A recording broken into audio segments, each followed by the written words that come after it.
So move on our first chapter जो कि हमारा हेरिटेज ऑफ इंडिया। लाइंस में रीड करके फिर आपको हिंदी में एक्सप्लेन कर देती हूँ ताकि आपको समझने में प्रॉब्लम नहीं होगी। Fine, okay, start. India is a land of ancient culture.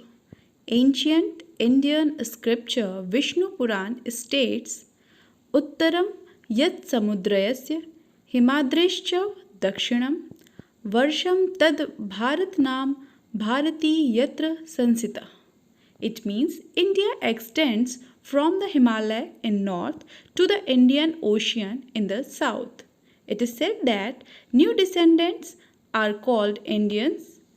In the new beginning of any auspicious ceremony, Bharatvarsh, Bharatkhand, Jambudweep and Aryavart etc. words are used while taking resolution. Our country is gifted with the natural boundaries Himalaya in the north and sea in the east, west and south. From all over the world, different countries mesmerized by the Indian prosperity and came to trade, settled and mingled with Indian culture. Due to mutual exchange, many changes have been seen in our culture. In this way, our heritage is transferred from generation to generation and it is continuously progressing. तो इस passage में आपको ये समझाया गया है कि भारत एक प्राचीन संस्कृति का देश है। प्राचीन भारतीय धर्म ग्रंथ यानी कि विष्णु पुराण की अगर हम बात करें तो उसके अकॉर्डिंग ये जो आपको श्लोक बताया गया है इसका मतलब ये है कि भारत उत्तर में हिमालय से लेकर दक्षिण में हिंद महासागर तक फैला हुआ है। यहाँ कहा जाता है कि किसी भी जो भी हमारे भारत में जो नए वंशज आए हैं उनको हमने भारतीय कहा है।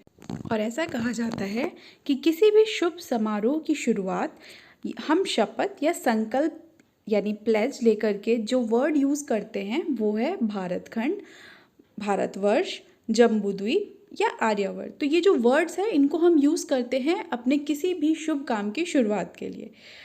और आगे बढ़े तो our country is gifted with natural boundaries means हमारे देश को जो नेचुरल गिफ्ट, हमारी कंट्री को जो नेचुरल गिफ्ट मिला हुआ है, अगर हम उसकी बात करें तो हम देखते हैं कि नॉर्थ में बात करते हैं तो हिमालय है, और अगर ईस्ट वेस्ट और साउथ डायरेक्शन में बात करें तो ये तीनों डायरेक्शंस जो है वो हमारा समुद्र यानी सी से सराउंडेड है। ठीक है, तो दुनिया के डिफरेंट कंट्रीज़ से, वर्ल्ड के डिफरेंट कंट्रीज़ से लोग इंडिया आते हैं। क्या देख करके? हमेशा से इंडिया की वेल्थ, इंडिया को सोने की चिड़िया कहा जाता था, तो इंडिया एक प्रॉस्पेरस कंट्री रहा है हमेशा से। ठीक है, उसको देख करके बाहर के लोग अट्रैक्ट हुए, इंडिया आए, इंडिया के कल्चर के साथ मर्ज हुए, इंडिया के साथ उन्होंने ट्रेड किया, यहाँ के कल्चर को अडॉप्ट किया और बहुत सारे लोग इंडिया के ही होकर के रह गए। तो इस तरह से हम ये देखते हैं कि जो हमारी हेरिटेज है वो generation to generation continuously transfer हुई है और उसमें कंटिन्यूअसली प्रोग्रेस भी हुआ। सेकेंड पैरा में इंडिया की लोकेशन और एरिया के बारे में बताया गया है। ठीक है, so we have already studied in class 9th about the present area and location of India. It was very vast in ancient time and now area wise it stands on 7th rank and population wise on the 2nd. तो ये India की rank है जो अगर हम area wise देखें तो 7th है और पॉपुलेशन वाइज 2nd है। 1 मार्क्स के लिए इम्पोर्टेंट है, ये माइंड में रखिएगा आप। ठीक है, आगे चलते हैं। Rich and varied heritage. Our motherland has bestowed rich and varied heritage to us so as to the world. Indian culture have been trade oriented and peace loving. इस लाइन को समझते हैं पहले कि हमारी मातृभूमि दुनिया के लिए सबसे अच्छी, समृद्ध और विविध विरासत से भरी रही है। ठीक है, भारतीय सभ्यता, अगर हम इंडियन कल्चर की बात करें तो इंडियन कल्चर में हमारा इंडिया ट्रेड ओरिएंटेड और पीस लविंग, मतलब भारत में ट्रेड भी अच्छे से होता है और भारत के लोग शांति प्रिय हैं, उन्हें प्यार से, शांति से रहना पसंद है। Next line, sat, chit and anand are realise from Indian culture. सत मतलब ट्रुथ, चित मतलब कॉन्शियसनेस जो हमारी चेतना होती है, और आनंद मतलब जब हम सेटिस्फाई होते हैं तो हम आनंदित होते हैं। तो जो सत्य, सत, चित और आनंद है ये भारतीय सभ्यता में बहुत अच्छे से महसूस करने को मिलता है, रियलाइज़ कर सकते हैं हम। इसके अलावा beside this Indian culture prospered with the mutual exchange of different of countries which came to India and settled here. अगर इंडिया के कल्चर में इसके सच्चित आनंद के अलावा बात करें, इसके एक्सेप्शन में देखें तो इंडिया का जो कल्चर है वो बहुत ही प्रॉस्पेरस है। क्यों? क्योंकि यहाँ पर दुनिया के अलग अलग कंट्रीज़ से लोग आए, यहाँ आके सेटल हुए, कुछ उन्होंने इंडिया के कल्चर को अपनाया, कुछ उन्होंने अपना कल्चर इंडिया को सिखाया। तो इस तरीके से इंडिया जो है वो म्यूचुअली एक्सचेंज होता रहा है कल्चर्स का आपस में, ठीक है। तो ये आपका सेकेंड थर्ड पैरा में फोर्थ लाइन है।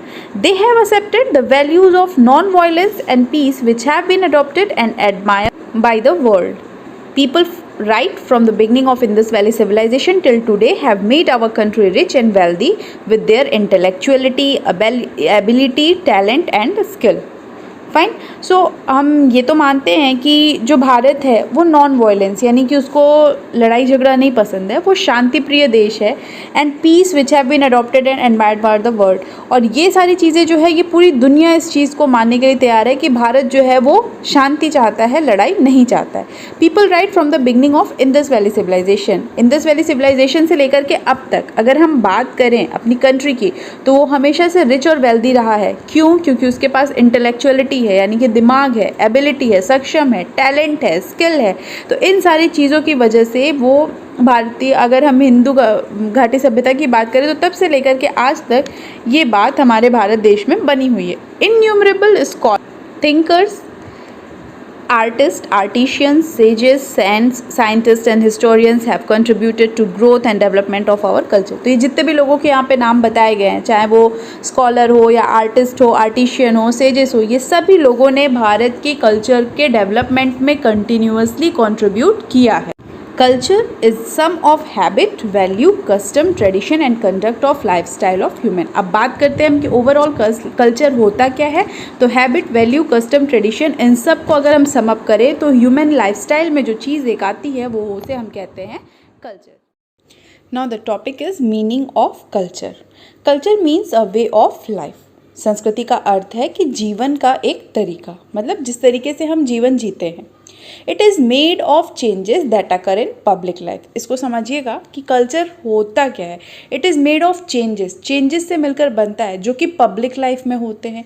सोशल रूल्स यानी कि सामाजिक नियमों में जो परिवर्तन होते हैं, and regulations of different society, और विभिन्न समाजों के नियमों में जो भी परिवर्तन होते रहते हैं उससे बनता है हमारा culture. It can be said that culture is a total of habits, values, customs, traditions and ideals leading human to the highest level।